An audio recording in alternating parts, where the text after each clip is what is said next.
Ih, kok susah kali aku tidur nih. Apa yang bisa aku buat nih? Aku mau tidur, ya Allah. Dan pada saat si Caca nggak bisa tidur ini, Caca melihat Catherine kawannya terbangun. Dia berjalan ke arah luar tenda. Nah, ngeliat si Catherine keluar sendirian, Caca pun panik lah kan. Kenapa? Karena sejak kejadian mereka ngelihat hantu di kamar mandi tadi sore itu, kondisi Catherine mendadak memang udah nggak fit. Dia lemah, sering-sering tiba-tiba bengong gitu, Kalau diajak ngomong tuh udah nggak nyambung. Nengok itu ya, akhirnya Caca ikutan bangun juga lah, untuk ngejar si Catherine. Catherine, mau kemana kau, Catherine? Mau ke kamar mandi, kata si Catherine kan. Ya udah, jangan sendirian kau. Aku kawanin ya. Nah, Catherine nggak jawab apa-apa tuh. Dia tetap aja tuh melanjutkan jalannya ke arah kamar mandi. Nah, dengan panik si Caca pun buru-buru lah ngejar dari belakang kan. Dan kalian tahu waktu itu si Catherine jalan menuju ke kamar mandi yang sama seperti ketika mereka sedang melihat penampakan di sore tadi itu. Kamar mandi si Permata tuh, masuk ke sana dia. Padahal kamar mandi di situ nggak cuma satu itu loh, Nadia. Entah kenapa Catherine malam itu memilih untuk masuk ke dalam kamar mandi itu. Apa nggak makin panik si Caca ngeliat itu kan? Catherine, alah, aku masuk kamar mandi itu pula. Catherine, tunggu aku. Dan betul, Catherine langsung masuk kamar mandi itu, ditutupnya pintu. Caca waktu itu sempat mikir, mungkin dah karena kebelet kali dia tuh yang nggak sadar dia kalau kamar mandi itu adalah kamar mandi yang kami bertiga takuti. Ya udahlah, masuklah aku, Catherine, mungkin dah sesak kali kau, aku tunggu di luar aja lah gitu kan. Caca juga bilang, Catherine jangan lama-lama ya, takut aku, agak cepat kau. Iya, tunggu, kata Catherine dalam kamar mandi. Dah lah tuh, Caca nungguin lah si Catherine kan. Barulah dia di luar nunggu kawannya di kamar mandi. Baru di situ dia ngerasa ngantuk. Di tenda nggak ngantuk dia sama sekali. Langsung tiba-tiba ngantuk kali mata aku, langsung berat kali mata aku. Kali-kali aku nggak sengaja merem kan. Abis itu masih ada suara air masih si Catherine sini. Nunggulah dia kan. Dan nggak sengaja waktu tutup betul nih matanya siapa? Matanya si Caca kan. Ketiduran Caca nungguin si Catherine depan kamar mandi tuh. Pas si Caca melek, dia langsung kaget karena mengetahui pintu kamar mandi yang dia tungguin udah terbuka. Pas dia tengok ke dalam, si Catherine gak ada di dalam. Kemana si Catherine, ya Allah? Catherine!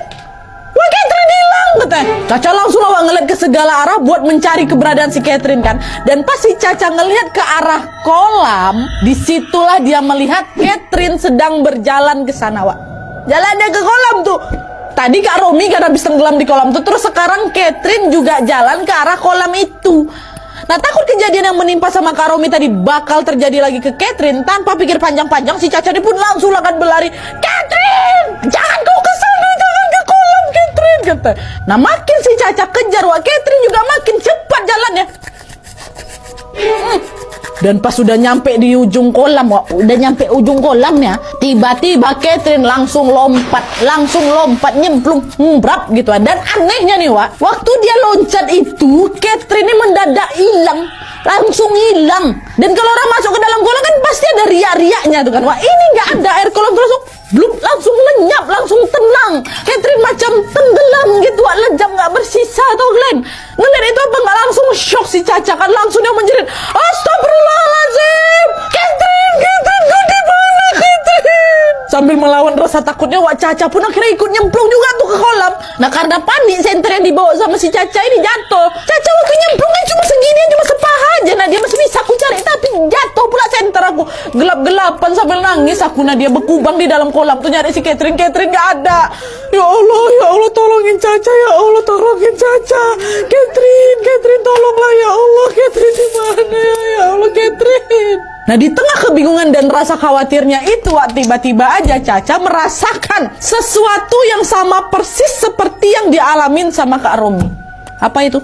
Di momen itu Caca merasa ada sepasang tangan yang mencengkram kedua kakinya. Betulan, sepasang tangan tuh rasanya kasar tapi dingin kali macam batu es. Dan di saat yang bersamaan juga Caca melihat ada sosok kepala muncul ke permukaan air, disertai dengan bangka yang busuk kali muncul.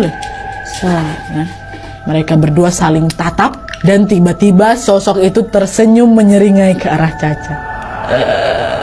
Nah, kalau pas kejadiannya Kak Romi kan muncul kepalanya cuma setengah nih, Nah, waktu kejadian si Caca betul-betul kepala utuh gitu loh muncul di atas permukaan air. Nah, kebayang kan?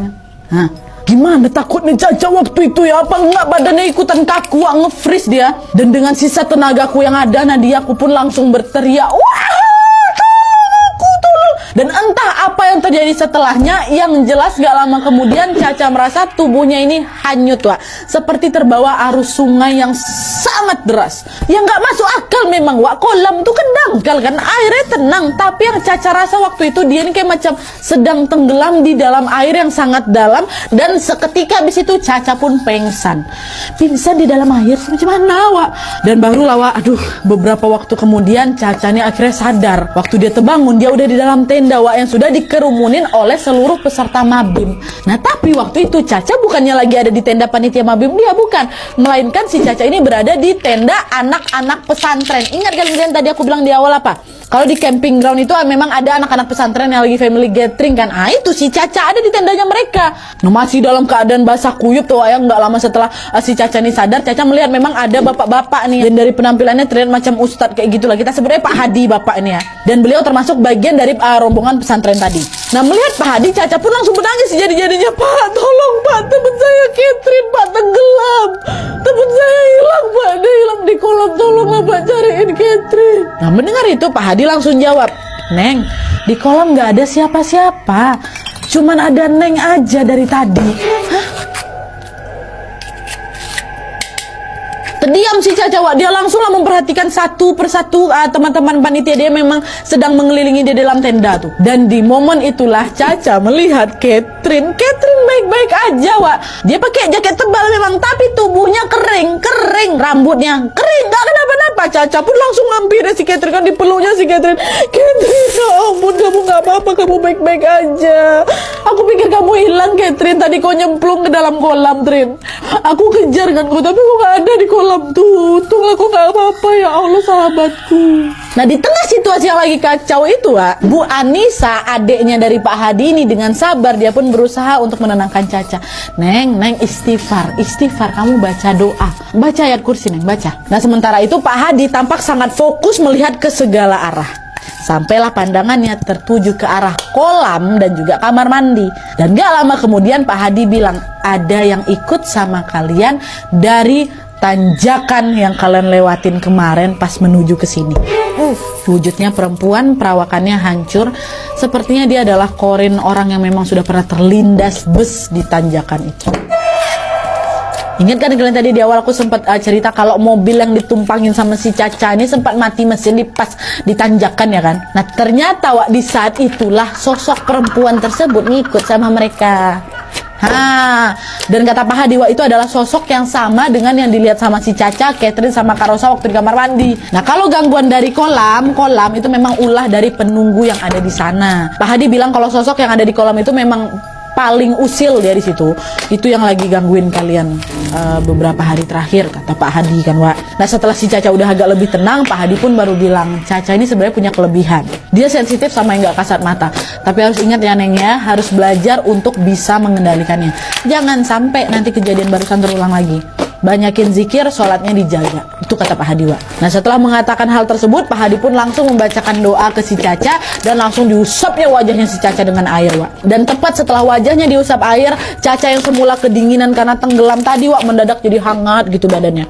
Dan tubuhnya yang lemas tadi pun berubah menjadi segar kembali. Dan melihat kondisi Caca memang sudah mulai membaik, Pak Hadi pun langsunglah menyarankan si Caca untuk secepatnya nih pulang pagi nanti. Dan Kak Giri, pacarnya Caca, segera langsung nelpon orang tua Caca untuk bisa mengabarkan apa yang memang sudah terjadi sama anaknya.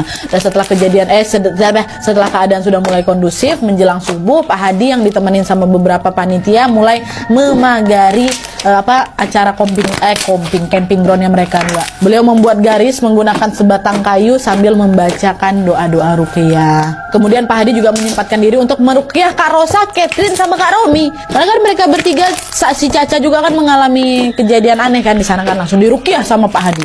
Dan sekitar jam 7 pagi orang tuanya Caca pun sampai di camping ground untuk menjemput Caca. Dan pada saat itu memang cuma si Caca aja yang pulang, Wak. Peserta dan panitia yang lain tetap di tempat dan melanjutkan mabim mereka sampai akhir. Sebelum pulang, Caca juga sempat berpamitan dengan semua orang, termasuk juga teman-teman panitia mabim. Dan pas si Caca ini mau balik ke mobil orang tuanya, Wak, tanpa sengaja Caca ini bertatap-tatapan lagi sama Kak Romi.